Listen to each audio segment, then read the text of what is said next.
Attorney General Sessions, you have several times this afternoon prefaced your responses by saying, to the best of your recollection. Just on the first page of your 3 pages of written testimony, you wrote, "Nor do I recall, do not have recollection, do not remember it." So my question is, for any of your testimony today, did you refresh your memory with any written documents, be they your calendar, written correspondence, emails, notes of any sort? I attempted to refresh my recollection, but so much of this is in a wholesale campaign of extraordinary nature that you're moving so fast that you don't keep notes. You meet people. I didn't keep notes of my conversation with the Russian ambassador at the Republican I'd like convention. to just talk about what you did. You know, I'm just saying I didn't keep notes on most of these things, and there's Will nothing you for me. provide this committee with the notes that you did maintain? As appropriate, I will supply the committee with documents. Can you please tell me what you mean when you say appropriate? I would have to consult with lawyers in the department who know the proper procedure before disclosing documents that are held within the Department of Justice. Attorney I'm General not Sessions. able to make that opinion today. Sir, I'm sure you prepared for this hearing today, and most of the questions that have been presented to you were predictable. So my question to you is, did you then review with the lawyers of your department, if you as the top lawyer are unaware, what the law is regarding what you can share with us and what you cannot share with us, what is privileged and what is not privileged? We discussed the basic parameters of testimony. I frankly have not discussed documentary disclosure rules. Will you make a commitment to this committee that you will share any written correspondence, be they your calendars, records, notes, emails, or anything that has been reduced at any point in time in writing to this committee where legally you actually have an obligation to do so? I'll commit to reviewing the rules of the department, and as and when that issue is raised, to respond appropriately. Did you have any communications with Russian officials for any reason during the campaign that have not been disclosed in public or to this committee? I don't recall it, but I have to tell you, I cannot testify to what was said as we were standing at the Republican convention before the podium where I spoke. My question is only as it relates to your knowledge. I don't have the detailed memory of that. Okay, as it relates to your knowledge. Did you have any communication with any Russian businessmen or any Russian nationals? I don't believe I had any conversation with Russian businessmen or Russian nationals. Are you aware of any Although communications? a lot of people were at the convention. It's conceivable that somebody Sir, came I up to me. have just a few. Well, you let me qualify it. If I don't qualify it, you'll accuse me of lying. So I need to be correct as best I can. I do want you to be honest. And I'm not able to be rushed this fast. It makes me nervous. Are you aware of any communications with other Trump campaign officials and associates that they had with Russian officials or any Russian nationals? I don't recall that. And are you aware of at this moment? Are you aware of any communications with any Trump officials, or did you have any communications with any officials about Russia or Russian interests in the United States before January 20th? No, I may have had some conversations, and I think I did, with the general strategic concept of the possibility of whether or not Russia and the United States could get on a more harmonious relationship and move off the hostility. The Soviet Union did, in fact, collapse. It's really a tragic strategic event that we're not able to get along better than we are Before being today. sworn in as Attorney General, how did you typically communicate with then-candidate or President-elect Trump? Would you repeat that? Before you were sworn in as Attorney General, how did you typically communicate with then-candidate or President-elect Trump? I did not submit memoranda. I did not make formal presentations. Did you ever communicate with him in writing? I don't believe so.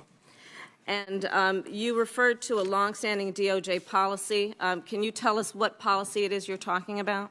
Well, I think most cabinet people, as the witnesses you had before you earlier, those individuals declined to comment because we're all about conversations with the president. Sir, I'm just because asking you that's about a the DOJ longstanding, policy you referred to. policy that goes beyond just the Attorney General. Is that policy in writing somewhere? I think so. So did you not consult it before you came before this committee, knowing we would ask you questions about Well, it? we talked about it. The policy is Did you ask based, that it would be shown to you? the policy is based on the principle that the president. Sir, I'm not asking about the principle. I'm asking when you Well, I'm knew that you unable would be to asked answer the these question. questions and you would rely on that policy, did you not ask your staff to show you the policy that would be the basis for you refusing to answer the majority of questions that have been Chairman, a asked witness should be allowed of to you? answer the question. Senators will allow the chair to control the hearing. Senator Harris, let him answer. The Please time's do. expired. Thank you. We talked about it, and we talked about the real principle that's at stake. It's one that I have some appreciation for, as having spent 15 years in the Department of Justice, 12 as United States Attorney, and that principle is that the Constitution provides the head of the executive branch certain privileges, and that members, one of them is confidentiality of communications. And it is improper for agents of any department any departments in the executive branch to waive that privilege without a clear approval Mr. Chairman, of the president. I have asked And that's the Mr. situation we're Sessions in. for a yes or no. Did you ask So your the staff answer to is see yes, the I policy? consulted. Did you ask your staff to Senator's see the time's policy? expired. Apparently Senator not. Cornyn. Senator King. Mr. Attorney General, thank you for joining us today. I respect Thank your you. willingness to be here. Thank You you. testified a few minutes ago, I'm not able to invoke executive privilege. That's up to the president. Has the president invoked executive privilege in the case of your testimony here today? He has not. Then what is the basis of your refusal to answer these questions? Senator Kane, the president has a constitutional. I understand that, I'm- but the president hasn't asserted it. Well, I'll You give. said you don't have the power to assert the power of executive privilege, so what is the legal basis for your refusal to answer these questions? I am protecting the right of the president to assert it if he chooses, and there may be other privileges that could apply in this circumstance. Well, I don't understand how you can have it both ways. The president can't not assert it, and you've testified that only the president can assert it, and yet I just don't understand the legal basis for your refusal to answer. Well, what we try to do, I think most cabinet officials, others that you questioned recently, officials before the committee, protect the president's right to do so. If it comes to a point where the issue is clear and there's a dispute about it, at some point, the president will either assert the privilege or not, or some other privilege would be asserted. But at this point, I believe it's premature for You're me asserting to a privilege that the president, you've testified. it'd be premature for me to deny the president a full and intelligent choice about executive privilege. That's not necessary at this point. You testified a few minutes ago that, quote, "We were asked for our opinion." Who asked for your opinion? You mean, You testified we were asked for our opinion. You my and understanding Rod is, Rosenstein. I believe I'm correct in saying the president has said so, that. So he didn't ask you directly? I thought you were asking about the privilege, so. No, I'm You sorry. want to go back to I'm the. saying, you said, quote, "We were asked for our opinion," you and Mr. Rosenstein. I believe that was appropriate for me to say that because I think the president. No, had I'm just said- asking you, I'm who just saying asked why. you for your opinion? Ye- Who asked you for your Yes, opinion? right. The president asked for our opinion. All right, so you just testified as to the content of a communication to the That president. is correct, but I believe he's already revealed that. I believe I'm correct in saying that. That's why I indicated that when I answered that question. But if he hasn't, and I'm in error, So you I can be would s- have constricted his constitutional right of privilege. So You're correct. You're being selective about the use. No, I'm not intentionally. I'm doing so only because I believe he made that. In any of your He's discussions been with the public president about that. about the firing of James Comey, did the question of the Russian investigation ever come up? I cannot answer that because it was a communication by the president, or if any such occurred, it would be a communication that he has not waived. But he has not asserted the executive privilege.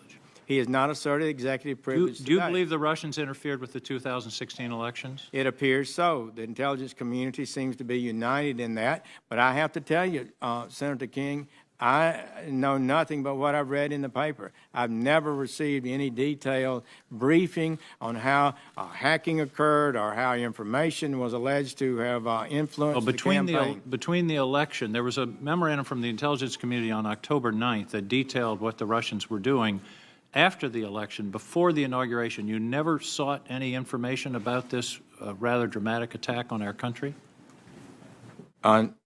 No, You never asked for a briefing or attended a briefing or read the intelligence reports? you might have been very critical of me if I, as an active part of the campaign, was seeking intelligence relating to something that might be relevant to the campaign. I'm not sure that would I'm have not been. talking about the campaign. I'm talking about what the Russians did. You received no briefing on the Russian active measures in connection with the 2016 election. No, I don't believe I ever did. Let's go to your letter of May 9th. You said, based upon my evaluation and for the reasons expressed by the deputy, was that a written evaluation? My evaluation was an evaluation that had been going on for some months. Is there a written evaluation? I did not make one. I think you could classify Deputy Attorney General Rosenstein's memorandum as an evaluation, one that, and he was the direct supervisor of the FBI director. And his evaluation was based 100% on the handling of the Hillary Clinton emails. Is that correct? Well, in a number of other matters, but as I recall, but he did explicitly lay out the errors that he thought had been made in that process by the director of the FBI.